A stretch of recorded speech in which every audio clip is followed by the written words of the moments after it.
So the Miami Dolphins just signed Jordan Howard to a pretty low risk deal. I think it's a pretty smart deal. I think the guy's going to be 25 next year, and they signed him to a 2-year, $9.75 million deal.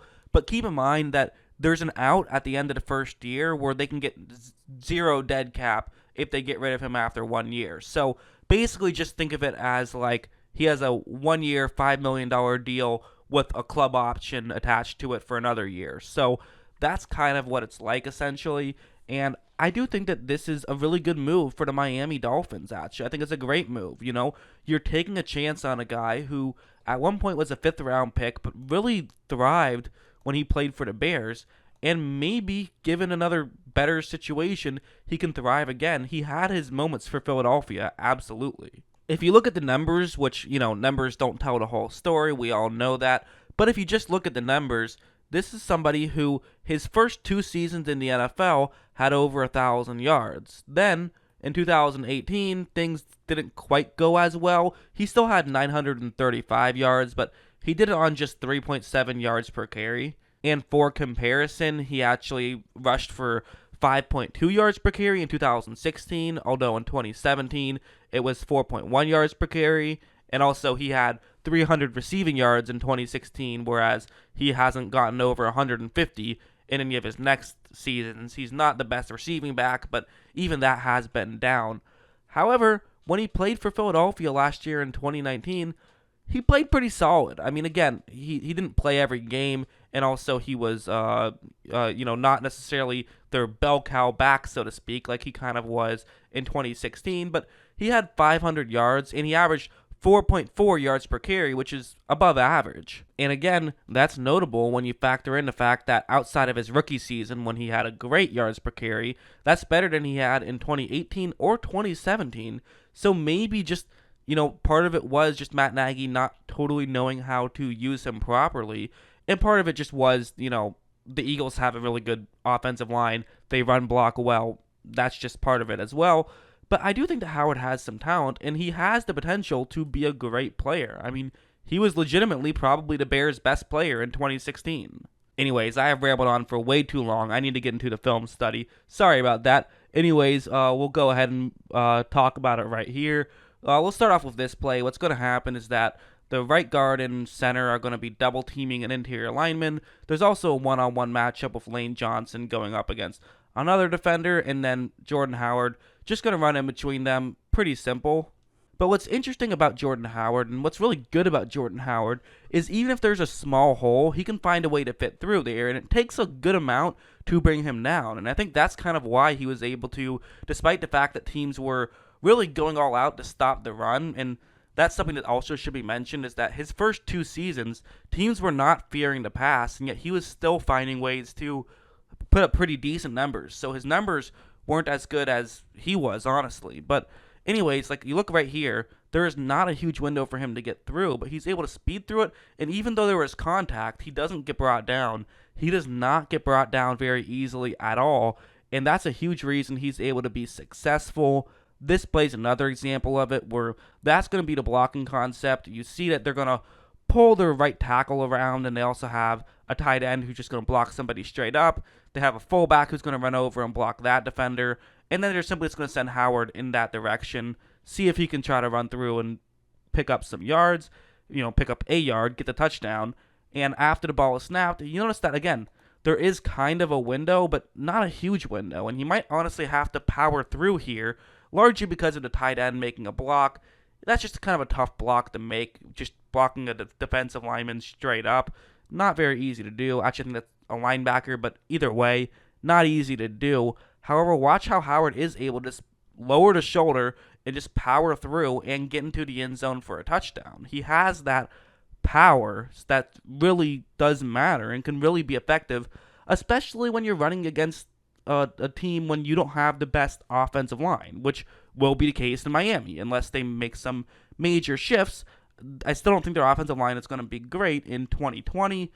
Granted, it did look better when Rosen wasn't out there than when Fitzpatrick was out there, so I think that it maybe got a little bit too criticized, but at the same time, not a great offensive line. But I think that Howard, being a good running back, when you have a bad offensive line, can really be effective. That's probably Howard's best attribute, is just his power, and he doesn't go down easy. He falls forward. And again, when plays are not blocked perfectly, it really comes into play. Like, take a look at this one. There's a lot of one-on-one matchups, but one interesting thing that's going to happen is that Philadelphia's going to have their tight ends just block that edge rusher for a little bit and then move up to block a defensive back. And if he pulls this off, there could be a chance that everybody is blocked, and this could be a touchdown even. I mean, if it works out perfectly, but it's not going to work out perfectly. As you see, he's moving over to block a defensive back, but it's not really working out too well. That New York Jets player did a really good job of evading that block, so now he will be able to run over and help make the play to try to tackle Jordan Howard. However, watch how Howard is able to get by him. Because of that, there's no way he was going to make that safety deep miss, but he still is able to pick up a huge gain, and that's what he can do, is just make one guy miss, and sometimes that's all you need to do as a halfback. A halfback isn't going to completely change the course of a play, but they can help change the course of a play, and that's what Howard did. It's what Howard does a lot. I also think his acceleration is really key, like on a play like this. That's the blocking concept you're going to see, mostly one-on-one matchups. There is a double team with the right guard and right tackle, double teaming an interior lineman, and then the right tackle will move up to block a linebacker. But it's pretty simple. The one thing that they are going to also do is pull a left guard over, and he's going to help lead block for Jordan Howard. So assuming this works out, and you notice that there's someone off screen who's going to be blocking somebody on screen, and that means that there's going to be a Packer who is off screen who will be unblocked, but the guard blocks him.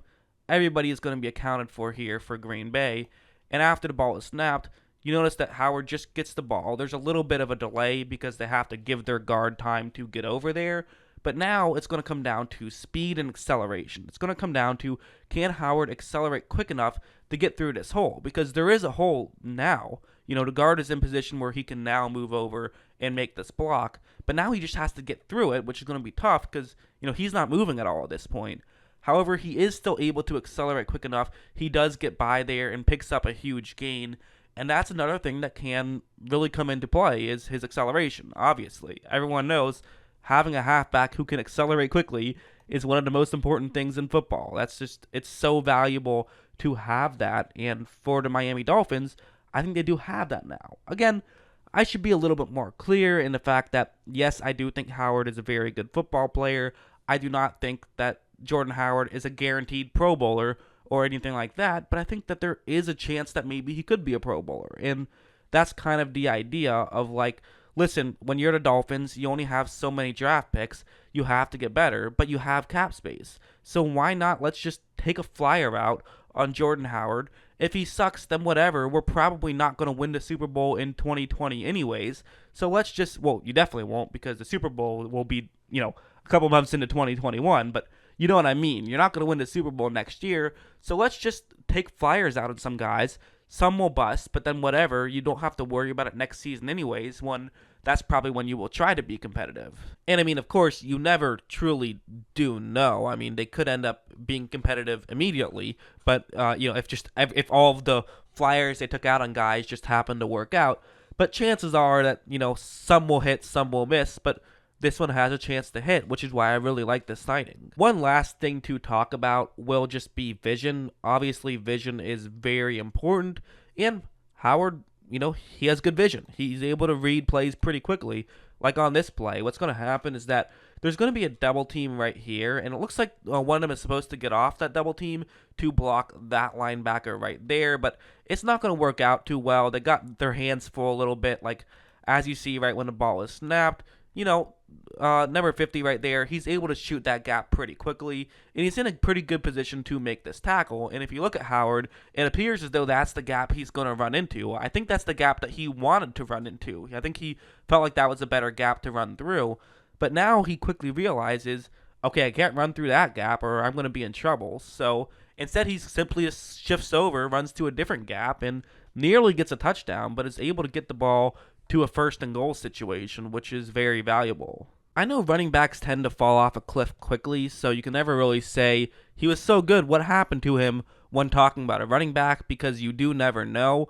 But I do still feel like he has some left in him, and it'd be very weird if at even for a running back, it's very weird to, fall off a cliff at 23. I mean, that's just almost unheard of. I do think that he still has a lot of talent left in him. We'll have to see, but I do hope so because I just think that, it'd be a cool story if he could bounce back. And I think it's possible. I really do. And again, there's no risk here. Might as well do this. If you're not a great team, you might as well take a chance like this because what's the worst that can happen? If you're a team trying to win the Super Bowl this year, there might be a better, more safer route to take to use that $5 million. But hey, I mean, worst case scenario, you cut him next year. Who cares? Best case scenario, you just got a Pro Bowl level running back for free. So I think that it's a pretty great move, and especially the fact that they can get him for an extra year if he does end up playing very well. I think that's a great move for the Dolphins. My guess is that some team would have given Jordan Howard a 1-year deal, but maybe they wouldn't have given him as much money. Maybe they would have been like a 1-year, $3.5 million or $4 million deal.